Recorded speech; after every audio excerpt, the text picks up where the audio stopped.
आप लोगों के टैक्स के पैसे से। बताता हूं आपको कैसे। उस कानून को मैंने सुप्रीम कोर्ट में चैलेंज किया। केंद्र और राज्य सरकारें इस आर्टिकल 30 के कारण देश में माइनॉरिटी कमीशन चलाती है, माइनॉरिटी अफेयर मिनिस्ट्री चलाती है। माइनॉरिटी कमीशन की अपनी भी योजनाएं होती है, माइनॉरिटी अफेयर मिनिस्ट्री की अपनी योजनाएं होती हैं, केंद्र की अपनी योजनाएं होती हैं, राज्य की अपनी योजनाएं होती हैं। अब तमिलनाडु में झुग्गी बस्ती है। झुग्गी नंबर 1 में हिंदू, झुग्गी नंबर 2 में मुस्लिम, झुग्गी नंबर 3 में क्रिश्चियन। झुग्गी में रहने वाले सबकी आर्थिक स्थिति एक जैसी होती है। झुग्गी नंबर 2 वाले को 1000 रुपए महीने वजीफा मिल रहा है, स्कूल में पढ़ता है तो। झुग्गी नंबर 3 में जो पढ़ रहा है क्रिश्चियन, उसको भी 1000 रुपए मिल रहा है। आर्थिक स्थिति एकदम वैसी है, लेकिन झुग्गी नंबर 1 वाले हिंदू को 1000 नहीं मिल रहा है।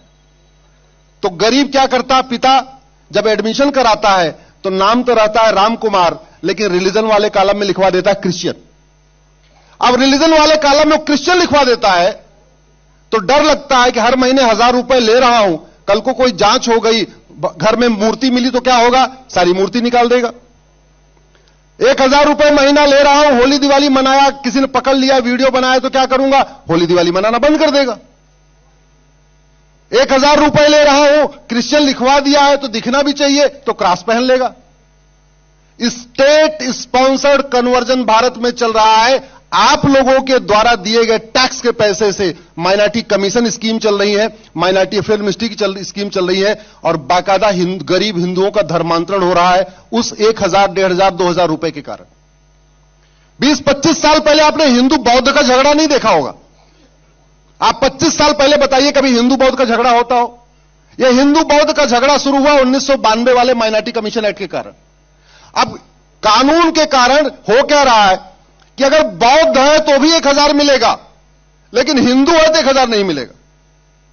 तो स्कूल वाले कॉलम में क्या लिखवा दिया, बौद्ध। अब समस्या फिर वही आ गई, अगर बौद्ध लिखवा दिया तो बौद्ध दिखना भी चाहिए, तो तिलक हटा दिया, जनेऊ हटा दिया, रक्षा हटा दिया, सब हटा दिया। स्टेट स्पॉन्सर्ड कन्वर्जन हो रहा है। उस 1992 वाले माइनॉरिटी कमीशन एक्ट को हमने सुप्रीम कोर्ट में चैलेंज किया हुआ है, माइनॉरिटी एजुकेशन एक्ट को भी चैलेंज किया हुआ है, लेकिन उसकी जो जड़ है वो आर्टिकल 30 है। तुष्टीकरण का रूट काज है आर्टिकल 30। इस आर्टिकल 30 को खत्म करना पड़ेगा। उसके लिए लोकसभा में 2/3 चाहिए, राज्यसभा में 2/3 चाहिए। अलग अलग तो हो नहीं पाएगा, तो ज्वाइंट में 2/3 चाहिए। राज्यसभा में 117 है तो लोकसभा में चाहिए अब की बार 500 पार। भारत में right to justice fundamental right है, और भारत में राइट टू जस्टिस नहीं, यहां राइट टू डेट है। केवल तारीख मिलेगी, न्याय नहीं मिलेगा। आखिर क्या कारण है कि 50 साल पहले एक वीरान रेगिस्तान दुबई 50 साल में दुनिया का सबसे बड़ा डेस्टिनेशन बन गया। 50 साल पहले सिंगापुर में कुछ नहीं था, आज इतना डेवलप कैसे हो गया? 2 काम किया, इंफ्रास्ट्रक्चर डेवलप किया और राइट टू जस्टिस इंप्लीमेंट किया। भारत में अगर जस्टिस विद इन ईयर लागू हो जाए, मुकदमों का फैसला जल्दी जल्दी शुरू हो जाए, मैं कहता हूं भारत के व्यापारी भारत की जीडीपी 2% बढ़ा सकते हैं। 2% बिना किसी बाहर के इन्वेस्टमेंट के बढ़ा सकते हैं। केवल इतना हो जाए कि व्यापारी को खौफ न हो कि पहली बात तो कोई मुझे आके धमकाएगा, कोई इंस्पेक्टर धमकाएगा, कोई कमिश्नर धमकाएगा, और दूसरा मेरा मुकदमा लंबा नहीं चलेगा। ऐसा नहीं लगना चाहिए मैंने प्लांट लगाया, एक पीआईएल हो गई तो 30 साल तक मुकदमा चलेगा, बेचारे का उसका अच्छा खासा चला गया। अनिल अग्रवाल के साथ यही हुआ, प्लांट लगाया, वहां एक पीआईएल हो गई, उसके बाद स्टे हो गया, अच्छा खासा करोड़ों रुपए उनका बर्बाद हो गया तमिलनाडु में जो उन्होंने प्लांट लगाया था। भारत में राइट टू जस्टिस हो जाए ना, आज अपराध किया 1 महीने के अंदर सजा, भय बिन होय न प्रीत, ये किसने बोला? जोर से बोलिए। भगवान राम ने। सठे साठम समाचरित किसने बोला? विदुर जी ने। जिन देशों ने विदुर जी को अपनाया, भगवान राम को अपनाया, राइट टू जस्टिस इंप्लीमेंट किया, कठोर कानून बनाया, स्पीडी जस्टिस सिस्टम बनाया, वहां बिजनेस व्यापार फल फूल रहा है, देश समृद्ध हो रहा है। जहां न्यायिक व्यवस्था सड़ी हुई है, पुलिस व्यवस्था सड़ी हुई है, प्रशासनिक व्यवस्था सड़ी हुई है, उसकी हालत ऐसी हो रखी है। आप लोग जितना कारोबार कर रहे हो, ये भगवान का आशीर्वाद है। न्यायिक व्यवस्था, पुलिस व्यवस्था, प्रशासनिक व्यवस्था ऐसी है नहीं यहां पे। इसमें बदलाव की जरूरत है। जिन मुकदमों का फैसला एक हफ्ते में, भारत में एक सप्ताह में होता था, 5वीं पास 5 लोग बैठ के जिन मुकदमों का फैसला 5-6 दिन में करते थे, आज की डेट में कैम्ब्रिज हार्वर्ड वाले ऐसे मुकदमों का फैसला 50 साल में करते हैं। न्यायिक व्यवस्था बदल गई। तो अगर हम चाहते हैं कठोर दंड की, और कठोर दंड होना क्यों चाहिए? आप में से वॉक करते होंगे, मॉर्निंग वॉक, तो छड़ी लेके चलते हैं। क्या रोज कुत्ते को मारते रहते हैं क्या? जोर से बोलिए जरा। नहीं, तो छड़ी फिर लेके चलते किस लिए? कुत्ते को डराने के लिए। हमने परमाणु बम बनाया, चलाया क्या? तो परमाणु बम किस लिए बनाया? डराने के लिए। जोर से बोलिए, किस लिए? हमने अग्नि बनाई, ब्रह्मोस बनाई, एक से बढ़कर एक मिसाइल बनाई, राफेल खरीद लिया, चलाया क्या? तो किस लिए? डराने के लिए। ऐसे ही कठोर दंड व्यवस्था और स्पीडी जस्टिस सिस्टम रोज किसी को फांसी नहीं देता, रोज किसी को चढ़ाया नहीं जाता सूली पे, वो केवल और केवल डराने के लिए होता है। और वैसे भी राम राज्य का मतलब होता है, मेरे साथ जोर से बोलिए, धर्म की, अधर्म का, प्राणियों में, विश्व का। इन 4 वाक्यों में जो सबसे इंपॉर्टेंट है, जो मुझे लगता है, हो सकता है मैं गलत भी हूं, सबसे इंपॉर्टेंट है अधर्म का नाश। अधर्म का नाश किए बिना धर्म की जय नहीं हो सकती। अधर्म का नाश किए बिना प्राणियों में सद्भावना नहीं हो सकती। अधर्म का नाश किए बिना भारत का कल्याण नहीं हो सकता। और अधर्म का नाश करने के लिए भारत की पुलिस व्यवस्था, न्यायिक व्यवस्था, प्रशासनिक व्यवस्था को बदलना ही पड़ेगा। यह गुलामी वाली पुलिस, प्रशासनिक, न्यायिक व्यवस्था से अधर्म का नाश नहीं हो सकता। भय, दंड, जब मन में खौफ रहता है ना, तो भाई भाई भी प्यार से रहते हैं, क्योंकि पता अगर हमने दूसरे का हक मारा, मामला कोर्ट में जाएगा, और कोर्ट में गया, साल भर के अंदर फैसला हो जाएगा। अभी क्या हो रहा है? मान लीजिए मैंने आपकी फैक्ट्री पे कब्जा कर लिया, तो आपसे मैं 40 साल मुकदमा लड़ूंगा। 40 साल के बाद क्या होगा? आपकी फैक्ट्री आपको मिल जाएगी। तो वो तो पहले ही थी आपकी, तो आपको मिला क्या? कुछ मिला क्या? मैं आपके घर में किराए पे आऊं, 1 साल तक किराया दूं, उसके बाद आपके घर में बैठ जाऊं, अब मैं आपको मुकदमा लड़ाऊं।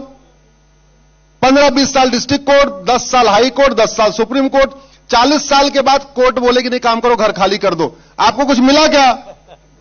कुछ मिला आपको? अरे आपका घर था, आपको मिल गया, हम 40 साल मस्ती में रहे। यह सड़ी हुई न्यायिक व्यवस्था अपराध को बढ़ा रही है। लोग एक दूसरे के जमीन पे इसलिए कब्जा करते हैं, उनको पता है कानून घटिया है, कुछ होगा नहीं, 30-40 साल तो कब्जा करके निकाल ही लेंगे। ये सड़क के किनारे जो अवैध निर्माण होता है, क्यों? क्योंकि कानून का खौफ नहीं है। अमेरिका में सड़क के किनारे अवैध निर्माण क्यों नहीं होता? सिंगापुर में नशा तस्करी क्यों नहीं होती? हमारी यंग जनरेशन ड्रग्स से बर्बाद हो रही है। School, college, MBA college, engineering college, medical college, हर जगह नशा फैला हुआ है। क्यों? क्योंकि कानून का खौफ नहीं है। सिंगापुर में एक व्यक्ति के पास 900 ग्राम गांजा मिला, उसको फांसी दे दिया। अब सिंगापुर में कोई गांजा लेके घूमेगा कॉलेज के आसपास क्या? जोर से बोलिए जरा। नहीं, यह होता है कानून का खौफ।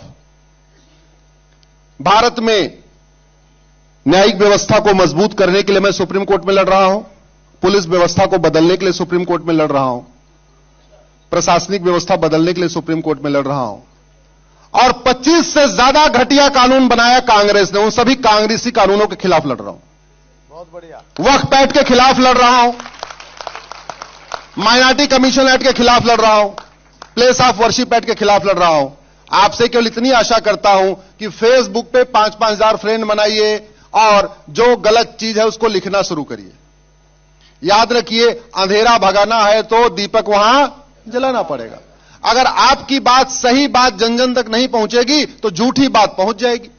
झूठी बात ना पहुंचे, इसलिए सही बात का पहुंचना जरूरी है। और जो पहले पहुंचती है वही सही मान लिया जाता है। अगर सही बात देर से पहुंची तो भी झूठी मान ली जाएगी। इसलिए सही बात का पहले पहुंचना जरूरी है। तो केवल इतना करिए, खासतौर पे यूथ, सोशल मीडिया का उपयोग सही बातों को जनता तक पहुंचाने के लिए करिए। अगर आपके फेसबुक पे 500 फ्रेंड हैं तो आपकी बात 500 लोगों तक पहुंचेगी। आपके फेसबुक पर 5000 लोग हैं तो आपकी बात 5000 लोग तक पहुंचेगी।